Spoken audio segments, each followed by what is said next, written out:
Have you noticed how most people lose weight, but they end up looking skinny fat rather than lean and athletic? Or maybe you've tried to lose weight yourself and felt weak, exhausted, constantly hungry. You gain the weight back. That's because there's a massive difference between just losing weight and losing fat while preserving muscle, and most people get this wrong. Today, I'm breaking down what I call the 3+3 model. This is a science-based framework to simplify fat loss so it's effective and sustainable. You're going to learn 3 foundational elements you absolutely need for fat loss, and then 3 enhancements or optimizers that can improve your results. It is about working with your body's physiology to shed fat while maintaining your strength, energy, and sanity.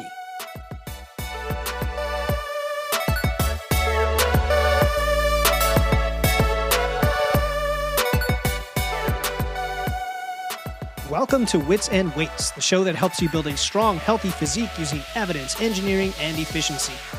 I'm your host, Philip Pape, certified nutrition coach, and today we're tackling a topic that confuses and frustrates a lot of people. Fat loss, just fat loss in general, not weight loss, but specifically fat loss while preserving lean muscle tissue.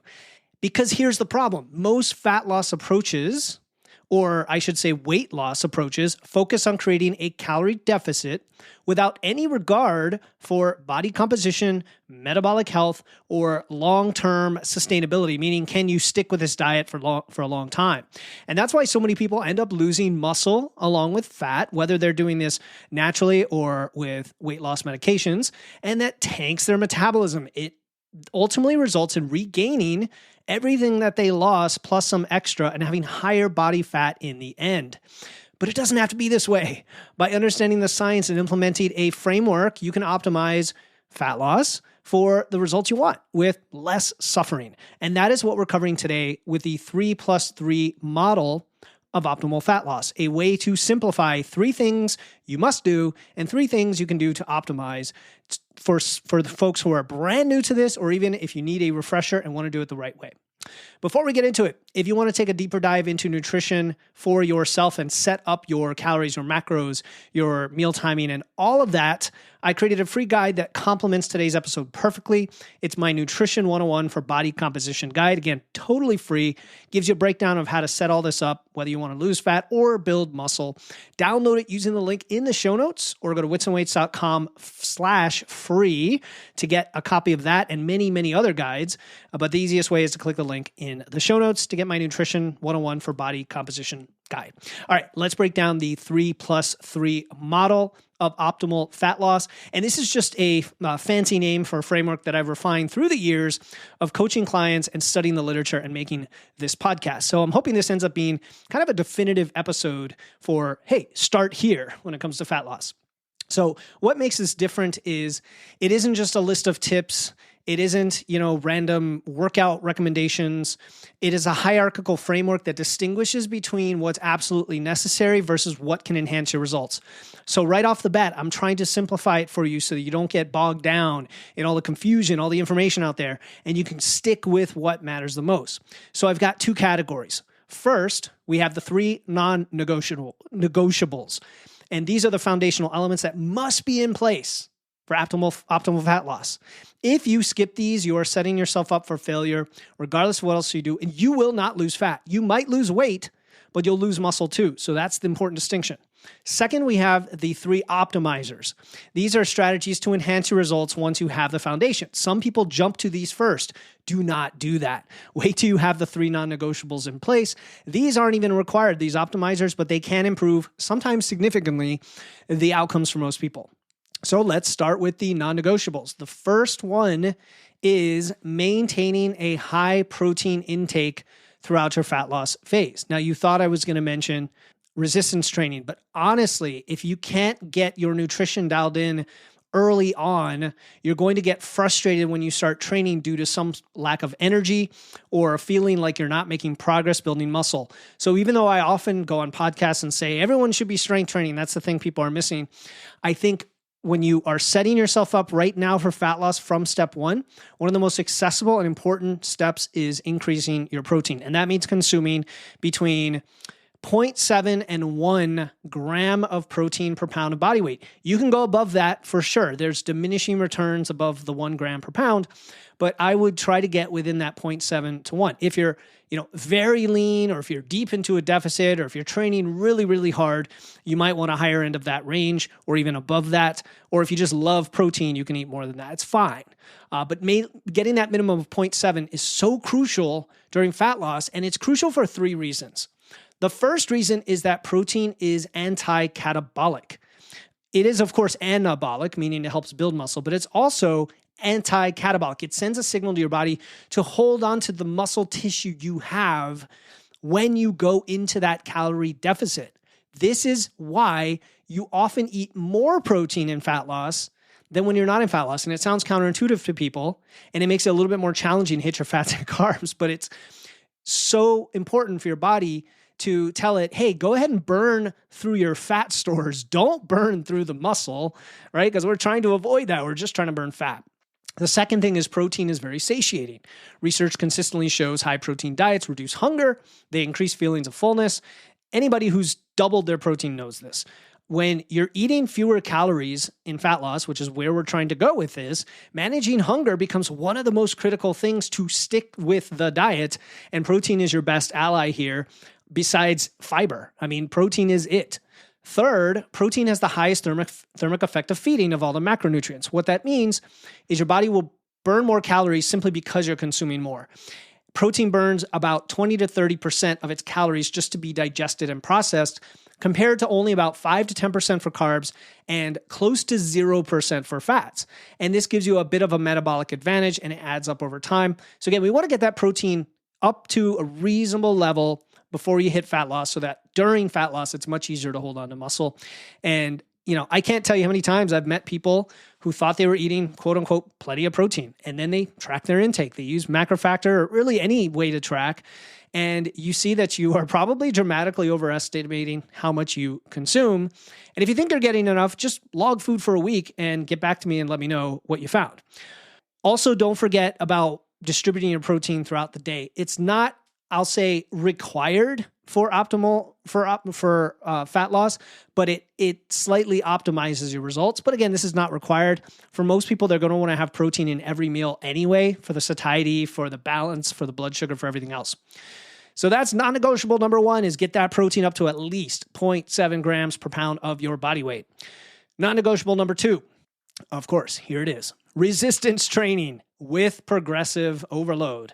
All right, this is the second non-negotiable, and that means lifting weights 3 to 5 times. I mean, you could lift 6 times a week too, but at least 3 to 4, but up to 5 times per week, with an emphasis initially, at least, on compound movements like squats, hinges, presses, pulls, tracking your performance and striving to maintain or increase your strength over time. Now, you're going to be doing this at first, not in a calorie deficit, but then when you are in a calorie deficit, you are still going to intend and train hard to do this, to increase your numbers.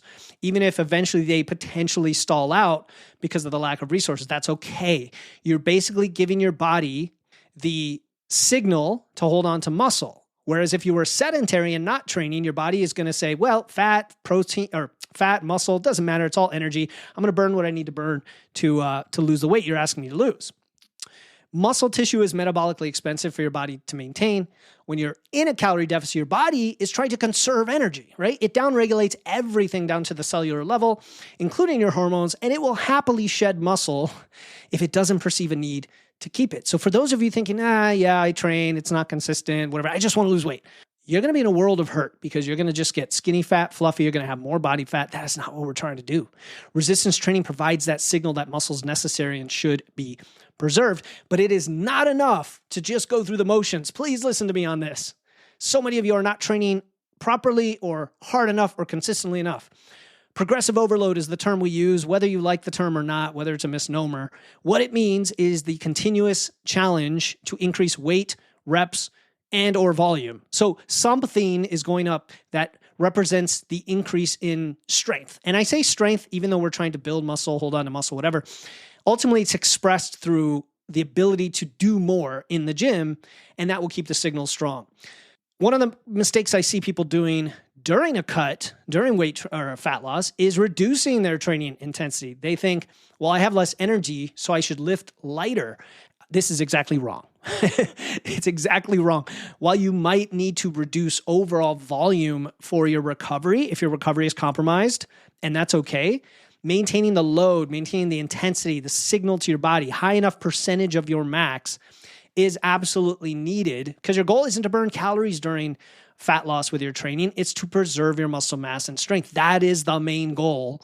We use the diet to manipulate the calories, right? It's an input and output side of the equation, and we don't want to become weaker and weaker, and then we still have to eat less anyway.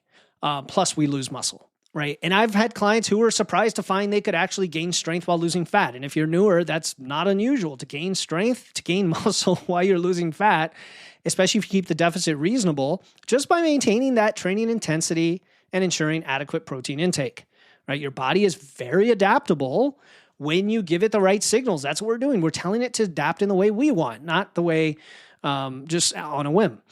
All right. So the third non-negotiable is recovery. Now, this is a big topic because it includes, I'll say, all the other things that I work with clients on: sleep, stress management, hormonal health. And I find that these are even more individualized, only because everybody's lives are so different that compared to, say, training and food, these have a lot more variability. And that's why it's important to personalize this. So what we mean by recovery is, getting enough high quality sleep, managing stress to a level that doesn't overwhelm you, that doesn't wreck your sleep. Actually, they go hand in hand, or wreck your cortisol, make it harder to lose fat because your metabolism is lower than it could have been. It's avoiding overreaching and overtraining by monitoring feedback, like soreness, right? Your energy. How does it feel when you go into the gym and come out of the gym? Recovery days, etc., right? And of course, it should be obvious why this is important, but just to jump into the science of it, we start with sleep, right? Poor sleep is going to dramatically increase your hunger hormone ghrelin. It's going to decrease your satiety hormone, leptin. So this is a perfect double whammy for cravings, for overeating. You're going to seek out high energy foods with lots of fat, sugars, carbs, and not the beneficial kind for you generally, very calorie dense foods usually. And then it's going to be harder to stick to your diet, or you're going to be sticking to it with lots of willpower and then feeling very, very hungry. Either way is not great. So that's sleep, right? And, the hours of sleep, there's a lot of research on that. It varies significantly by person. Usually you hear 7 to 9. Some people can do okay as low as 6.5. Some people need that 8 or 9 hours of sleep, but then the quality is important. And that's a whole other topic. Stress is the other thing. Chronic stress and your perceived stress is going to elevate your cortisol. Cortisol is a great signal for your body to try to hold on to fat, especially around your midsection. And so where's your body going to get the energy from? Breaking down muscle tissue. So even if you are doing the other things, if stress is really high and you're trying to lose fat, you can still potentially lose muscle because of that stress. And then hormonal adaptation is a real thing that happens during fat loss. And it gets, I'll say, more exacerbated the longer you go or the more aggressively you diet, because your body's really smart. It's going to adjust your hormone levels to fight back against what it perceives as starvation. That's effectively what you're doing to it. You're depriving it of resources to maintain where it was. And so something's going to have to give. So your body says, oh, you know what? Let's save some energy here. Let's save some energy there. Downregulate your thyroid, downregulate your reproductive hormones, things that aren't as important, let's say. And there you go. So proper recovery helps protect against these to the greatest extent you can, knowing that some of this is inevitable no matter what. Even in a perfect situation, you're still going to have metabolic adaptation from hormones. The key here is, though, we're trying to mitigate those. So in all of these, I would say if you had to pick one, it would be sleep. It's probably the most underrated factor in the entire fat loss equation, even training and protein, because I've had clients who've made more progress just by improving sleep quality than any other dietary invention or modifying their training. Now, they're usually already training consistently and they're eating reasonably well.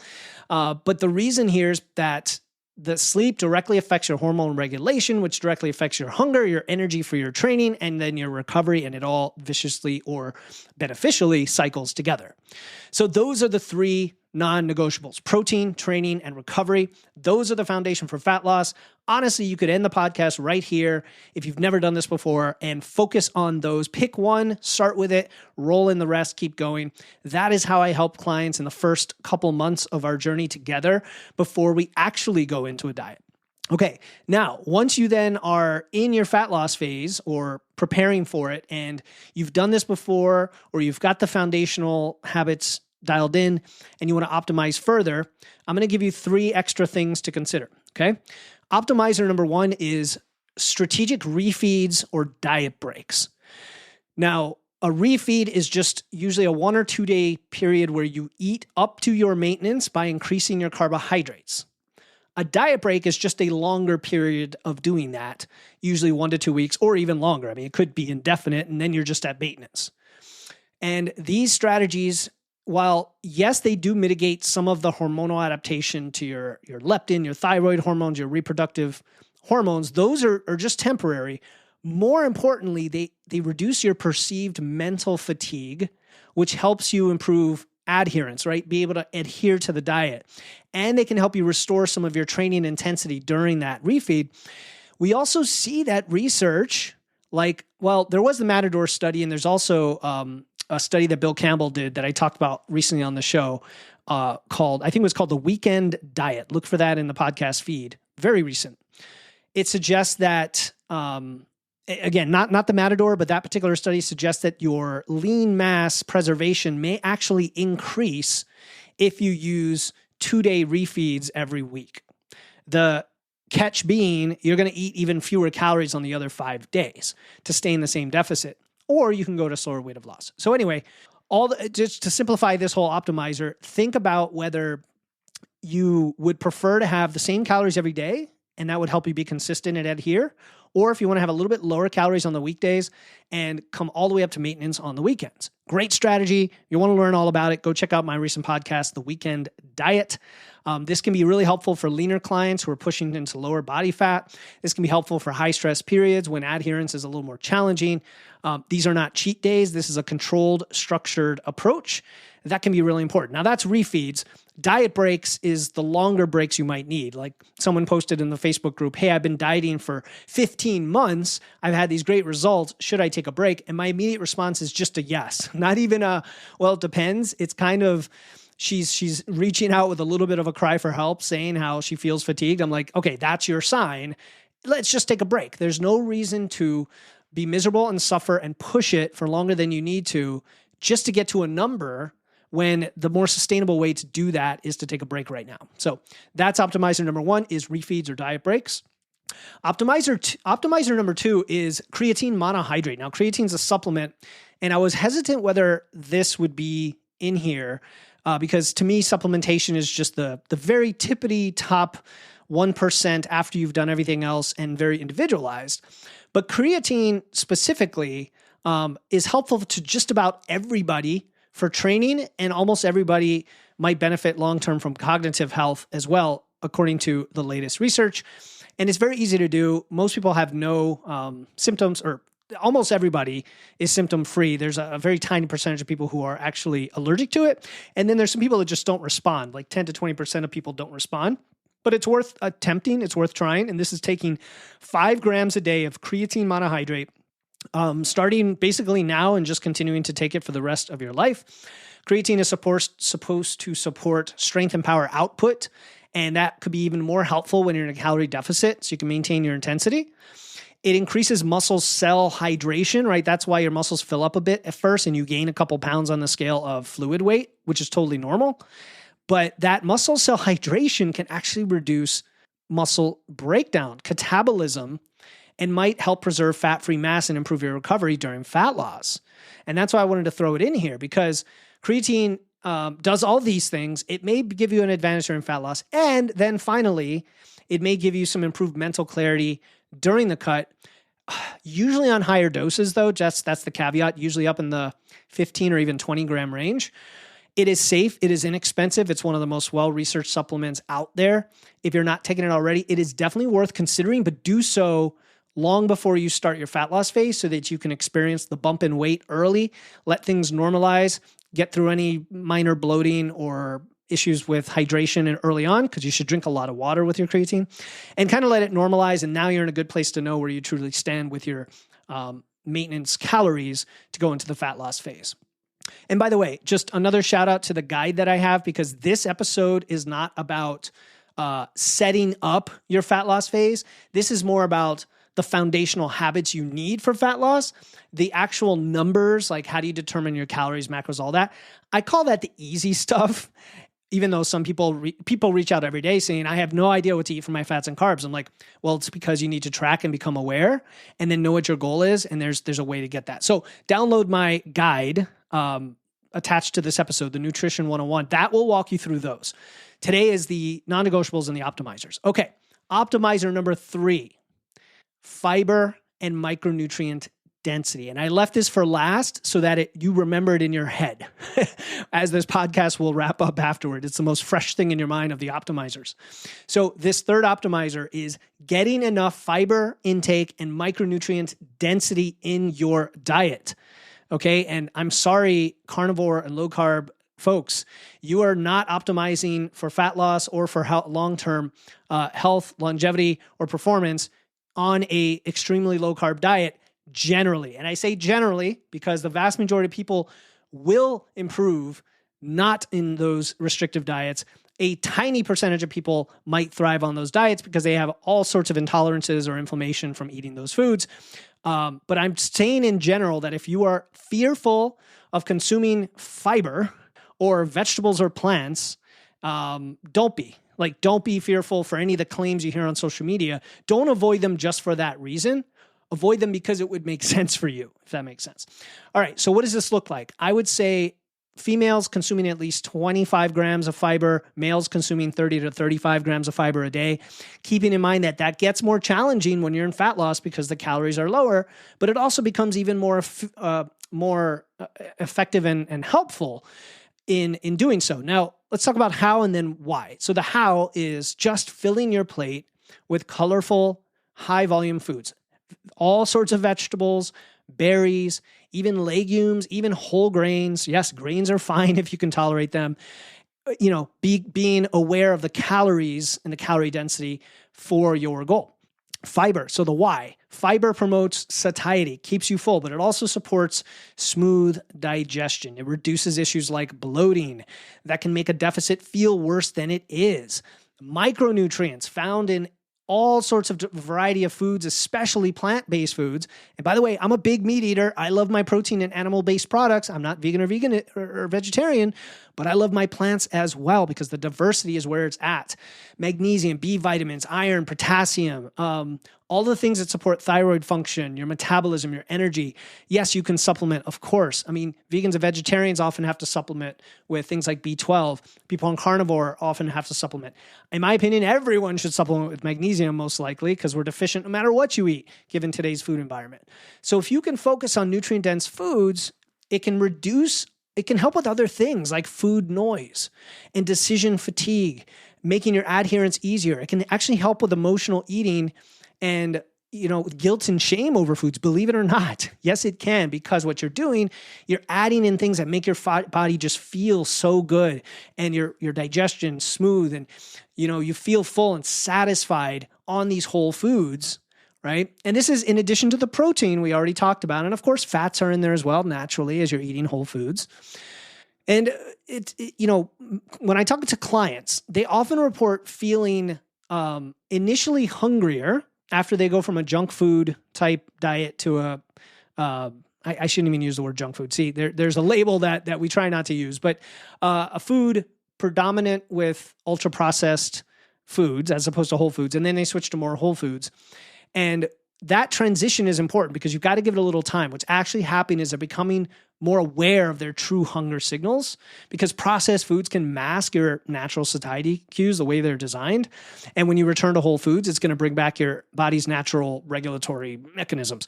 So do it before you go into fat loss. Again, a lot of this is prep work for fat loss. That's the irony of this whole thing is it is to make fat loss easier so that when you go into that deficit, all the things are dialed in to make it sustainable.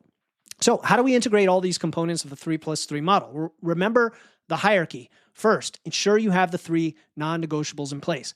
High protein intake, resistance training with progressive overload, proper recovery. These must be consistent. And I'm going to say consistent every day. Obviously, you're not going to train every day, and you're not always going to hit your protein. You're going to have some days that are less than others, but you want to do something every day for these. And again, training, you might only train 3 days a week. So the days you're not training, you're going to focus on recovery in terms of getting enough sleep or walking enough, etc. But they've got to be consistent. Then you're going to layer in the optimizers as needed for your individual circumstances, your preferences, your biofeedback. Not everyone needs all three. I do have clients that don't take creatine. They're just fine, but they're nice tools to have in your arsenal. And there's a few insights I want you to take away from this model that probably challenge the conventional wisdom you've heard. The first one, if you've listened to this podcast for any length of time, you've heard this, but if you're new to it, it's important. Weight loss is not the same as fat loss, period. You can lose weight and lose muscle, which is not the goal at all. This is what happens when people go on Ozempic and they don't have any guidance with regard to training and protein, and they just lose a ton of muscle, up to 30-40% of the weight lost as lean mass or muscle. And so this model, this 3+3, is just a simple way in your head to say, hey, look, my goal is to protect against this scenario. I'm trying to lose fat. I'm not trying to lose weight. I want to look better. I want to feel better. I want to have better body composition. Second is you don't have to do traditional cardio to lose fat unless you enjoy it or you need it to create I shouldn't say it. Unless you enjoy it, that's all I'm going to say.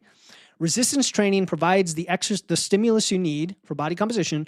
Walking provides the overall movement, right? We didn't even really talk about that in detail, but getting your steps, walking, moving is the priority when it comes to quote unquote cardio. And then only after that would I consider something like sprinting once or twice a week if needed. The third thing here in terms of challenging conventional wisdom is that muscle retention is a skill. Like many of the things we talk about, it's a skill, it's a process of personal improvement that's going to be developed over time. Your fat loss phase does not have to feel like a collapse in your performance and health. It doesn't have to feel like a switch. When most people go on a diet, they think of it as this period of suffering. I'm going on a diet. I'm saying no. I can't do this. I'm not going to eat quote unquote bad foods. It's all these labels, morality behind it, judgment, guilt, fear, shame. But in reality, if you do it right, this can be an enjoyable process that doesn't feel like suffering at all, can be quite reasonably done. And you have to be patient, of course, but it's a strategically engineered period in a year or in a 2-year period or whatever, where you're prioritizing fat loss. Okay. The cool thing about fat loss itself, when you do it right, is it improves your body's future capacity to build muscle and maintain leanness. This is what I have seen and what I believe the evidence shows. When done properly, a well-executed fat loss phase, it changes how you look for sure, but it also rewires your metabolic machinery, for lack of a better phrase. There's research into muscle memory, for example, that shows that the neurological, the epigenetic adaptations from maintaining muscle during a deficit actually makes subsequent muscle building more efficient. You ever heard about that? It's pretty cool. Your body essentially becomes better at preserving and building muscle because you challenged it with fat loss the right way. And that's why I often see clients achieve their best muscle building results in the phase immediately following a properly executed fat loss phase. And if you have some excess weight to lose, I'm totally cool if you want to go with fat loss first after you've prepped a few months for it and then build muscle afterward. As opposed to, because you know me, I talk about how everybody needs to spend time at least once in a muscle building phase, but it might be best done after your fat loss phase, depending on where you're starting from. So we have things like improved insulin sensitivity, enhanced nutrient partitioning, optimized hormones. All of it will actually help in your muscle building phase coming up. So let's recap. 3 non-negotiables: high protein, resistance training with progressive overload, proper recovery. 3 optimizers are refeeds or diet breaks, creatine, and fiber/micronutrient density. And the overall picture here is we don't want to suffer. We don't want to suffer through bland, boring meals. We don't want to punish ourselves with cardio. We don't want to just cut out all these foods so that all we're thinking about are the foods we cut out.